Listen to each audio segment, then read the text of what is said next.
Hello friends, எல்லோருக்கும் வணக்கம். Welcome to young investor channel. Actually market updates பார்த்தீங்கன்னா கண்டினியூஸாக டிஸ்கஸ் பண்ணிட்டு இருக்கிறோம். ஸோ இதில் சில கம்பெனிஸோட ரிசல்ட்ஸ் எல்லாமே வந்திருக்கு. அது பார்த்தீங்கன்னா நான் அப்டேட் பண்ணிட்டு தான் இருக்கிறேன். ப்ளஸ் சண்டே எபிசோடில் சில இம்பார்ட்டன்ட் அப்டேட்ஸ் எல்லாமே டிஸ்கஸ் பண்ணுவோம். ஸோ ஃபஸ்ட்டு ஒரு மிட் கேப் ஐடி செக்டாரில் இருக்கிற கம்பெனி நெட்வெப் டெக்னாலஜிஸ். இது நான் நிறைய வாட்டி டிஸ்கஸ் பண்ணியிருக்கிறேன். இது நியூஜென் சாஃப்ட்வேர் இது மாதிரி கம்பெனிஸ்லாம் நிறைய வாட்டி டிஸ்கஸ் பண்ணியிருக்கிறேன். ஸோ அவங்களோட ரிசல்ட்ஸ் வந்திருக்கு. ப்ராஃபிட் ஆஃப்டர் டேக்ஸ் 706 மில்லியனாக இருக்குது, 66% வளர்ந்துருக்கு. ரெவன்யூ ஃப்ரம் ஆப்ரேஷன் 86.6% வளர்ந்துருக்கு, 7737 மில்லியன். இது போக ஃபினான்ஷியல் 26ல் அவங்களோட ரெவன்யூ ஃப்ரம் ஆப்ரேஷன் 90% வளர்ந்துருக்கு, 21,736 மில்லியனாக இருக்குது. ஆப்ரேட்டிங் எபிட்டா 966 மில்லியனாக இருக்குது. அட்ஜஸ்டட் ஆப்ரேட்டிங் எபிட்டா 1018 மில்லியனாக இருக்குது, 71% வளர்ந்துருக்கு. மார்ஜின் 13.2% இருக்குது. ஆப்ரேட்டிங் எபிட்டா ஃபுல் இயர் டேர்ம்ஸில் பார்க்கும்போது ஃபினான்ஷியல் 26 ஃபுல் இயர் டேர்மில் பார்க்கும்போது 2848 மில்லியன். அதே ஃபுல் இயர் டேர்ம்ஸில் அட்ஜஸ்டட் ஆப்ரேட்டிங் எபிட்டா பார்க்கும்போது 2901 மில்லியன், 82% வளர்ந்துருக்கு. மார்ஜின் 13.3% இருக்குது. ப்ராஃபிட் ஆஃப்டர் டேக்ஸ் நான் சொன்ன மாதிரி 706 மில்லியனாக இருக்குது, 65.7% வளர்ந்துருக்கு. ப்ராஃபிட் ஆஃப்டர் டேக்ஸ் மார்ஜின் 9% இருக்குது. ஃபுல் இயர் டேர்ம்ஸில் ப்ராஃபிட் ஆஃப்டர் டேக்ஸ் 80% வளர்ந்துருக்கு. அதே ப்ராஃபிட் ஆஃப்டர் டேக்ஸ் மார்ஜின் 9.3% இருக்குது. கம்பெனியோட கஸ்டமர் காம்ப்ரமைசஸ், அதாவது கஸ்டமரில் கவர்மெண்ட் அந்த செக்டார் பார்க்கும்போது 54.8% இருக்குது. நான் கவர்மெண்ட் கேட்டகரி 45.2% இருக்குது அப்படின்னு சொல்லி அப்டேட் கொடுத்துருக்காங்க.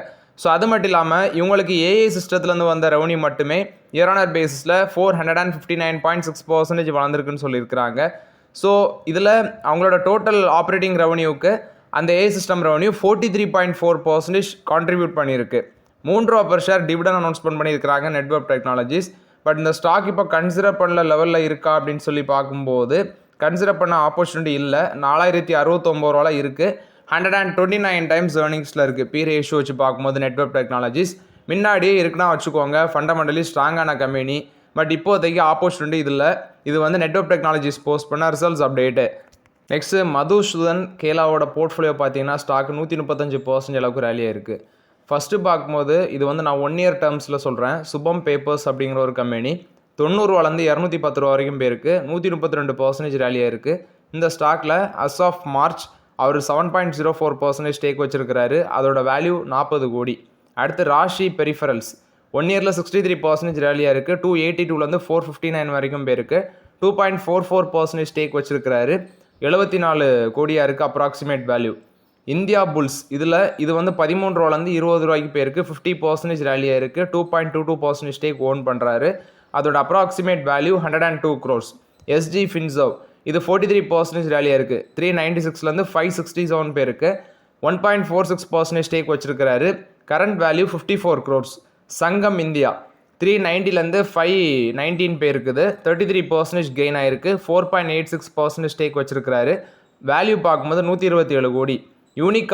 யூனிகாமர்ஸ் இ சொல்யூஷன்ஸ் 23% ரேலியாக இருக்குது, 23% இந்த ஸ்டாக் டிக்ளைன் ஆயிருக்கு, 121லேருந்து 93 பேருக்குது. ஆக்சுவலி இது டிக்ளைன் ஆயிருக்கு. இது பார்க்கும்போது 1.48% ஸ்டேக் வச்சிருக்கிறாரு. Current value 15 crores. ரெப்ரோ இந்தியா இதுவும் பார்த்தீங்கன்னா டிக்ரீஸ் ஆயிருக்கு, 24% ட்ராப் ஆயிருக்கு, 474லேருந்து 359க்கு பேருக்கு, 3.31% ஸ்டேக் ஓன் பண்ணுறாரு, 17 crores இருக்குது அப்ராக்சிமேட் வேல்யூ.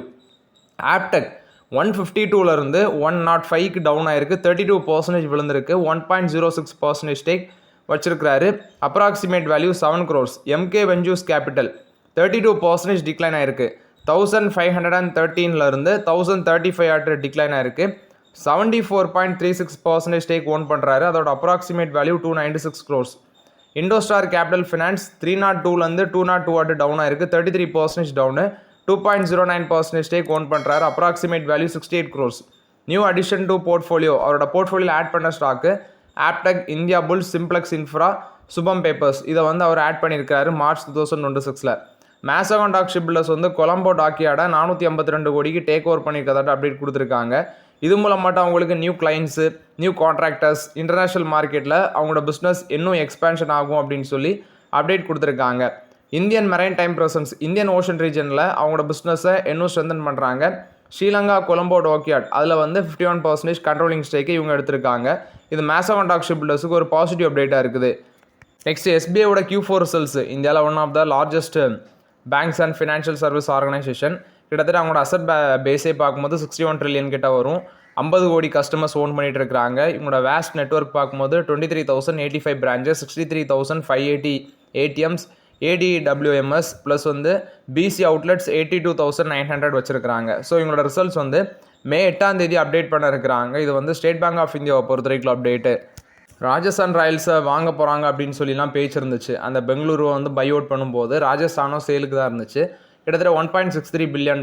இதை வந்து இவங்க சோமானி கன்சோர்ட்டியம் வாங்க போகிறாங்க அப்படின்னு சொல்லி பேச்சு இருந்து குளோபல் இன்வெஸ்டர்ஸ். ஆனால் அது வந்து ஃபண்டிங் ப்ராப்ளம், அதாவது ஃபண்ட் ரைசிங் பண்ணுற சேலஞ்சஸை பொறுத்தும் நெக்ஸ்ட்டு சில ரெகுலேட்டரி ஹர்டில்ஸ்னாலையும் இப்போதைக்கு அது டிலே ஆகுது அப்படின்னு சொல்லி அப்டேட் வந்திருக்குது. ஸோ இது வந்து ராஜஸ்தான் ராயல்ஸ் டீமை பொறுத்த வரைக்கும் அப்டேட்டு.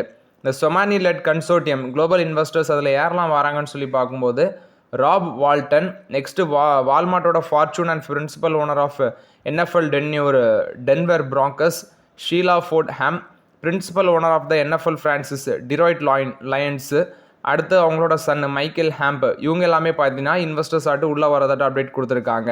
ஃபெடரல் பேங்க் வந்து மணிகண்டன் அவங்கள வந்து CFO அப்பாயின்ட் பண்ணியிருக்கிறாங்க. வெங்கட்ராமன் வெங்கடேஸ்வரன் வந்து எக்ஸிக்யூட்டிவ் டைரக்டராட்டு கண்டினியூ பண்ண சொல்லியிருக்கிறாங்க. இது வந்து ஃபெடரல் பேங்கை பொறுத்த வரைக்கும் அப்டேட்டு.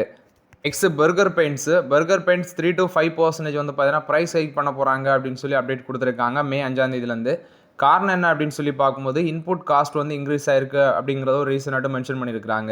இது பர்கர் பெயிண்ட்ஸுக்கு ஜஸ்ட் ஒரு மந்தில் 3rd ப்ரைஸ் ஹைக் பண்ணிருக்கிறாங்க. ஸோ இது வந்து பர்கர் பெயிண்ட்ஸ் கொடுத்த அப்டேட்டு. இது போக மேஜர் பெயிண்ட் கம்பெனிஸ் வந்து மே 5 அவங்களும் 5% ஹைக் பண்ண போகிறதாட்ட அப்டேட்டு. ஏஷியன் பெயிண்ட்ஸ் வந்து ஆல்ரெடி ஏப்ரலில் ஒரு 6 to 8% வந்து 2 ஃபேஸஸ் ஆட்டு ரைஸ் பண்ணியிருந்தாங்க ஏப்ரல் 10 ஏப்ரல் 21. இப்போ நொமுரா என்ன ரிப்போர்ட் கொடுக்குறாங்க அப்படின்னா அடிஷ்னல் ஆட்டு இந்த கம்பெனிஸும், அதாவது ஏஷியன் பெயிண்ட்ஸ் மாதிரி இருக்கிற சில பெயிண்ட் கம்பெனிஸும் 3 to 5% இது ப்ரைஸ் ஹைக் வந்து மே 5 ரைஸ் பண்ணுவாங்க அப்படின்னு சொல்லி அப்டேட் கொடுத்துருக்காங்க. பெயிண்ட் கம்பெனிஸை பொறுத்த வரைக்கும் அப்டேட்டு. பெயிண்ட் கம்பெனிஸில் ஒரு பக்கம் competition, crude oil price increase ஆனதுனால அவங்களுக்கு மார்ஜின் ப்ரெஷர். ஸோ இதெல்லாமே சரி பண்ணுறதுக்கு தான் அந்த ப்ரைஸ் ஹைக்கை அனௌன்ஸ்மெண்ட் பண்ணிட்டு இருக்கிறாங்க. ஸோ இது வந்து Berger Paints, Asian Paints, other paint கம்பெனிஸை பொறுத்த வரைக்கும் update. Next Kotak Mahindra Bank, actually இவங்க வந்து டஸ்டோஷி பேங்கோட ரீட்டைல் பிஸ்னஸை வந்து வாங்க போகிறாங்க அப்படிங்கிற ஒரு அப்டேட் இருக்குது. ஸோ அவங்க ஃபஸ்ட்டு IDBI பேங்க் வந்து அக்யூசிஷன் பண்ணலாம் அப்படின்னு பிளான் வச்சுருந்தாங்க. இப்போ அதை ட்ராப் அவுட் பண்ணிவிட்டு சரி இந்த பேங்கோட ரீட்டைல் பிஸ்னஸை வாங்கிடலாம், டஸ்டோஷி பேங்கோட ரீட்டைல் பிஸ்னஸை வாங்கிடலாம் அப்படின்னு சொல்லி அப்டேட் கொடுத்துருக்காங்க. ஸோ இது வந்து கோட்டக் மஹிந்திரா பேங்கை பொறுத்த வரைக்கும் அப்டேட்டு. இந்த டஸ்டோஷி பேங்கோட ரீட்டைல் பிஸ்னஸை வாங்குறதுக்கு ஃபெடரல் பேங்கும் காம்படிஷனில் இருந்தாங்க. பட் இவங்க ஃபெடரல் பேங்க் இப்போதைக்கு அதை அவாய்ட் பண்ணிட்டாங்கன்னு நினைக்கிறேன். ஃபெடரல் பேங்க் வந்து ஸ்டாண்டர்ட் சார்ட்டர்ட் பேங்கோட retail credit card assets portfolio வந்து அக்யூர் பண்ணியிருந்தாங்க. Actually 4.5 lakh Standard Chartered card portfolio, அதோட வேல்யூ பார்க்கும்போது 4.5 lakh Standard Chartered card portfolio. Federal பேங்கோட எக்ஸிஸ்டிங் பேஸே பார்க்கும்போது கிட்டத்தட்ட நான் கோபிராண்டட் கார்ட்ஸ்னு பார்க்கும்போது அது 8 லட்சம். அதே கோபிராண்டட் கார்ட்ஸ் பார்க்கும்போது 1.3 million. ஸோ இப்போ இதுவும் ஆட் ஆகுறதுனால கிரெடிட் கார்டு பிஸ்னஸில் ஃபெடரல் பேங்குக்கு வந்து பார்த்தீங்கன்னா இன்னும் வந்து பேஸ் இன்க்ரீஸ் ஆகும். இது ஃபெடரல் பேங்குக்கு ஒரு பாசிட்டிவ் அப்டேட்டாக இருக்குது. ஜென் டெக்னாலஜிஸோட Q4 ரிசல்ட்ஸ் வந்திருக்கு. ப்ராஃபிட் ஆஃப்டர் டேக்ஸ் 69% டவுனு 32 கோடியாக இருக்குது. ரெவன்யூ ஃப்ரம் ஆப்ரேஷன் 45% வளர்ந்துருக்கு 178 கோடியாக இருக்குது. இது போக அவங்களோட ஃபுல் இயர் பேசிஸில் எடுத்து பார்க்கும்போது குவார்டர் பேசிஸில் பார்க்கும்போது 42% ப்ராஃபிட் அவுட்டு, ரெவன்யூ பார்க்கும்போது 2.4% இன்க்ரீஸ் ஆயிருக்குன்னு சொல்லியிருக்கிறாங்க. குவார்டர் பேசிஸில் பார்க்கும்போது ₹1 per share டிவிடன் அனௌன்ஸ்மெண்ட் பண்ணியிருக்கிறாங்க. 135 கோடி எக்ஸ்பென்சஸ்லேயே பேருக்கு அப்படின்னு சொல்லி மென்ஷன் பண்ணியிருக்கிறாங்க. நியூ லேபர் கோடில் ஒரு 1.24 crore பேருக்குது. ஸோ அது மட்டும் இல்லாமல் அதர் இன்கமில் 23 கோடி இந்த குவார்ட்டரில் வந்திருக்குன்னு சொல்லியிருக்கிறாங்க. ஸோ ஓவரால் இது வந்து நெட்வொர்க் டெக்னாலஜிஸை பொறுத்த வரைக்கும் ஜென் டெக்னாலஜிஸை பொறுத்த வரைக்கும் ரிசல்ட்ஸ் அப்டேட்டு. நெக்ஸ்ட் இந்த ஒப்பேக் கண்ட்ரிஸ் ஆயில் ப்ரொடியூஸ் பண்ணுற கம்பெனிஸ் அவங்க நாங்கள் ப்ரொடக்ஷனை ஸ்டாப் பண்ணுறோம் அப்படி இப்படின்லாம் சில கோல்மால் பண்ணிகிட்டு இருந்தாங்க. அது ஒரு ஆயில் அரசியல் அப்படி வச்சுக்கலாம். ஸோ இப்போ ஒப்பேக் ப்ளஸ் வந்து சில அதோட ப்ரொவிஷனல் கண்ட்ரிஸ் என்ன பண்ணியிருக்காங்கன்னா அக்ரி பண்ணியிருக்கிறாங்க. ஒரு நாள் 1,80,000 barrels per day ப்ரொடக்ஷனை இன்க்ரீஸ் பண்ணுறோம். ஏன்னா ஜூனில் வந்து சப்ளை டார்கெட் இருக்குது. சவுதி அரேபியா, ரஷ்யா அவங்க நினச்சா தான் இது முடியும். ஸ்ட்ரைட்டாக ஃபார்மர்ஸ் ரூட்டு அது வந்து ஒரு பஞ்சாயத்தில் போயிட்டே இருக்குது. அது இப்போதைக்கு சரியாகிற மாதிரி தெரியல. அதனால் இவங்க வந்து ஆயில் ப்ரொடக்ஷனை நாங்கள் இன்க்ரீஸ் பண்ணலாம் அப்படின்னு சொல்லி ஒப்புக்கொண்டிருக்கிறார்கள். ஏன்னா ஜூனில் வந்து சப்ளை டார்கெட் இருக்குது. NMDCயோட ப்ரொடக்ஷன் அப்டேட் வந்திருக்கு. ஏப்ரலில் 16% இன்க்ரீஸ் ஆயிருக்கு. Total production 4.64 million tons. Sales 1.4% increase ஆயிருக்கு. 3.68 million tons இருக்குது. ஸ்டேட் வைஸ் நீ பார்க்கும்போது சத்தீஸ்கரில் அங்கே 3.66 மில்லியன் டன்ஸாக இருக்குது, இதுவும் வளர்ந்துருக்குன்னு சொல்லியிருக்கிறாங்க. சேல்ஸ் 3.16 மில்லியன் டன்ஸாக இருக்குது. ஸோ ப்ரொடக்ஷன் வந்து 3.66 million tons, sales 3.16 million tons, ரெண்டுமே வளர்ந்துருக்கு. கர்நாடகாவில் ப்ரொடக்ஷன் ஒரு மார்ஜினல் ட்ராப் ஆயிருக்கு, 0.98 பில்லியன் டன்ஸாக இருக்குது. ஆனால் சேம் ரேட் லாஸ்ட் இயரில் 1.15 மில்லியன் டன்ஸு. சேல்ஸு 0.52 மில்லியன் டன்ஸாக இருக்குது, இதுவும் ட்ராப் ஆயிருக்குன்னு சொல்லியிருக்காங்க. இது என்எம்டிசியை பொறுத்த வரைக்கும் அப்டேட்டு. ஜைடஸ் லைஃப் சயின்சஸ் எஃபிசி மெடிக்கல் ஃப்ரான்ஸை பேஸ் பண்ண கம்பெனி, அதில் 100% ஸ்டேக் வந்து வாங்கியிருக்கிறாங்க. இவங்க மெடிக்கல் எக்யூப்மெண்ட் டிஸ்ட்ரிபியூஷன் பண்ணுற கம்பெனிஸு. இதோட வேல்யூ பார்க்கும்போது கிட்டத்தட்ட 7 லட்சம் யூரோவுக்கு பார்த்தீங்கன்னா அதை வாங்கியிருக்கிறாங்க. இது வந்து சைடஸ் லைசன்ஸை பொறுத்த வரைக்கும் update. So okay friends, actually இந்த வீடியோவில் சில இம்பார்ட்டன்ட் அப்டேட்ஸ் எல்லாம் டிஸ்கஸ் பண்ணோம். அந்த வீடியோ உங்களுக்கு பயனுள்ளதாக இருந்துச்சு லைக் பண்ணுங்கள், சப்ஸ்கிரைப் பண்ணுங்கள், கமெண்ட் பண்ணுங்கள். Okay friends, thank you.